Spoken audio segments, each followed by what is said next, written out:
Have you ever planned a trip and thought, it would be really nice if I could use this layover time to go and explore the city that I'm in, but I just don't have enough time? Well, if Paris is the city you're thinking of, things just got a whole lot easier for you. Hi, I'm Michelle. I'm a travel advisor in Ontario, Canada. Welcome to my YouTube channel, Michelle Plans Travel. So Air France has just introduced stopover packages as of this past week. Now, when you're booking a flight through Air France, their portal, you can actually choose the option to extend your trip, which sort of comes up at the top of the page. And you can make it so that you spend anywhere from 27 hours as the minimum connection time, all the way up to 4 nights in Paris, so that you can go ahead and explore. They have partnered with a travel company called Xtime. So if you're doing the travel yourself, after you book your flight, you can then go back into under Manage My Booking, and you can choose from one of Xtime's packages there. However, if you have maybe a different budget or different things in mind, a specific itinerary that you want to do, you can have your travel advisor set a bespoke itinerary up for you. It's quite easy to get in and around Paris using the Metropolitan or using Ubers or trains or things like that.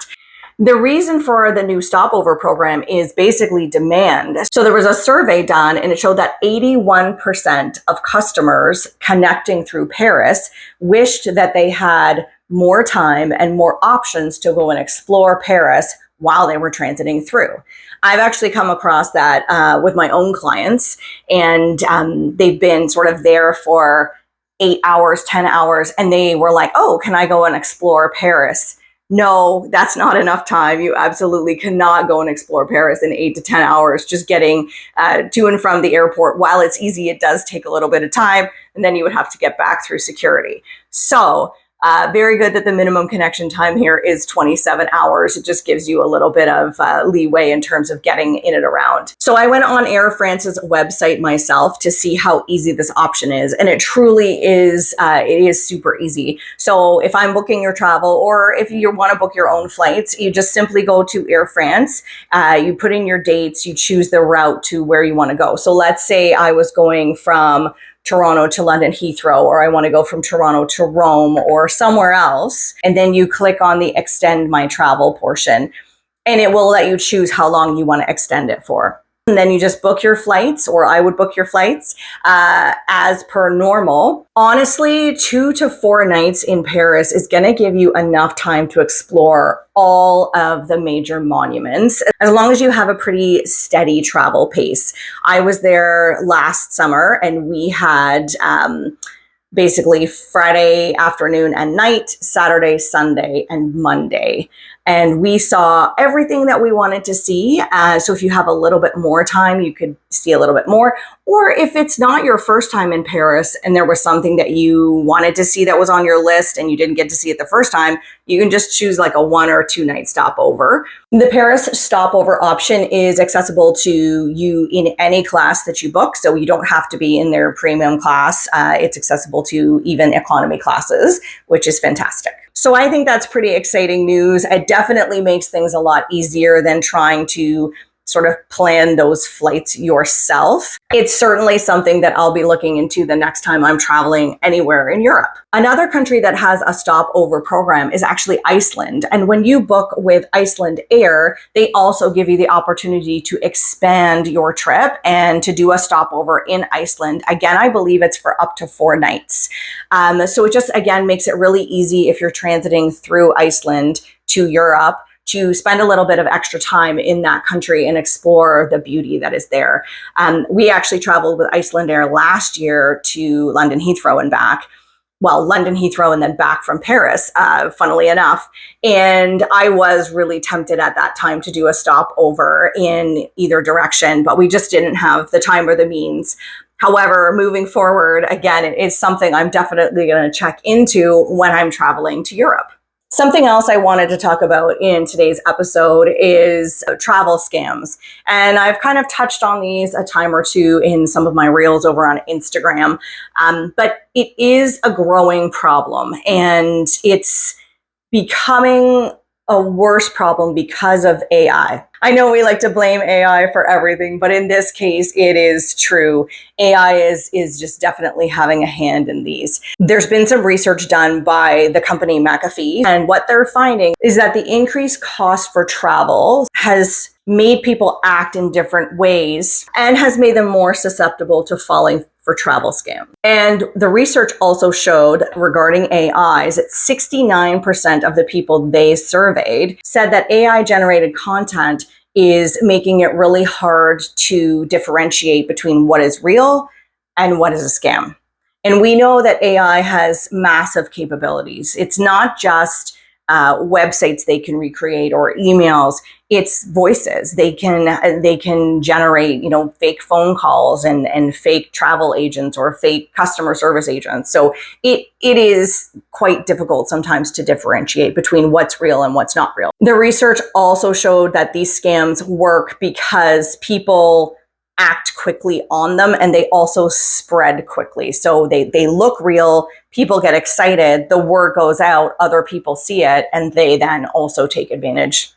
Well, they think they take advantage of these, but really the scams are taking advantage of them. So specifically, McAfee found that the increased price in travel has affected consumer behavior in 5 significant ways.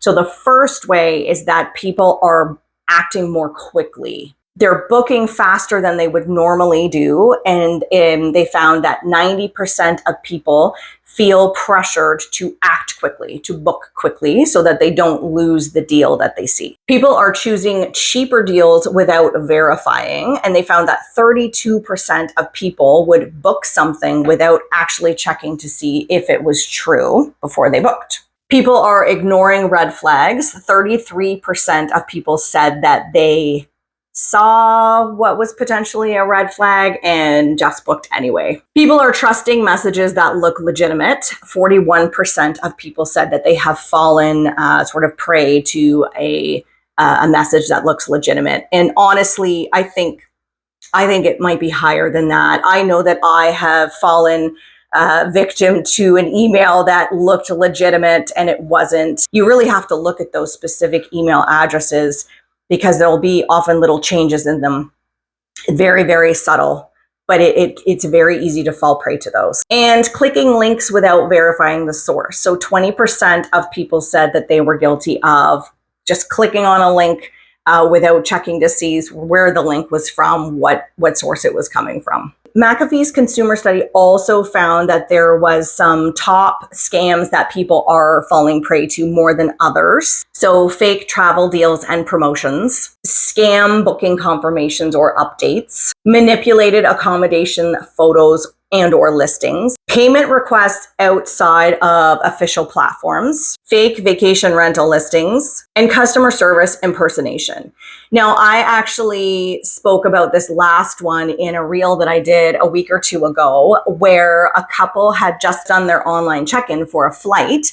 And after doing their online check-in, they got a call from a customer service agent at said airline that told them that they owed more money in order to complete their check-in, and that they would be denied boarding if they didn't give them money. So fortunately, in this case, the couple was a little suspicious. They did not give them money. They actually ended up, I believe, hanging up and calling back. And they were told by the airline that they would never call them directly like that. In any airline situation that I have ever seen, you can't actually book the ticket without paying the full amount. You can't book the services without paying right at that time. In no scenario that I can think of would they allow you to book something without you having paid the full amount. It's just not going to happen. I actually had a client fall prey to one of the other ones listed here, which is fake accommodation listings or AI generated accommodation listings and photos, or manipulated listings and photos. In this case, he was in destination, and because he was somewhere where he was quite a few hours ahead of me, he was not able to reach me. I was sleeping at the time. And so he wanted to change hotels. And because he couldn't get a hold of me at the time, he went on and booked something that he thought was a legitimate hotel. However, when he showed up to that address later, the building just had a bunch of signs, like a whole bunch of different signs with hotel names on the building on different floors. The doors were locked. No one was there. I do think that these travel scams just underlie the fact that booking with a travel professional such as myself is the way to go. In this day and age of travel scams, we are a little bit more tuned into what may or may not be a scam, specifically because we do know what things cost. So we may know, hey, that's not a legitimate price. Also, we talk specifically to suppliers. We have agent lines, we have agent emails, we have agent portals. So we deal directly with the hotels, directly with the airlines, directly with the tour companies. At the end of the day, it comes down to the old saying, if it looks too good to be true, it probably is. Something else I came across this week that actually happened last week, but I just came across it this week, is that Palm Beach Airport in Florida is being renamed after Donald J. Trump. There's a lot of people who are pretty ticked off about it, enough so that an internal memo from United Airlines has been leaked or given to the press. So the internal memo reads, if a customer does not want to fly to that airport, use your empowerment to offer them available alternatives such as Miami or Fort Lauderdale.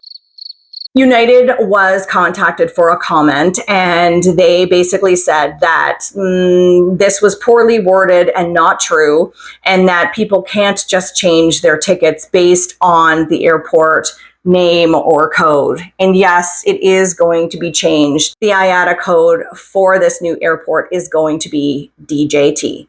So that's all for this week. Thank you so much for watching. I would love to hear your thoughts. Is there a city that you would love to see a stopover option at? Have you fallen prey to any travel scams yourself? I know it is super easy to do. If there's a travel scam that you've heard of going around, I would love to know about it. Things are changing all the time, and it would be very helpful for myself and the other viewers to know about it. So please do comment. Ask me questions. I'd love to chat. And as always, thank you so much for watching. Please do like and subscribe to my channel and follow along as we go on this journey together.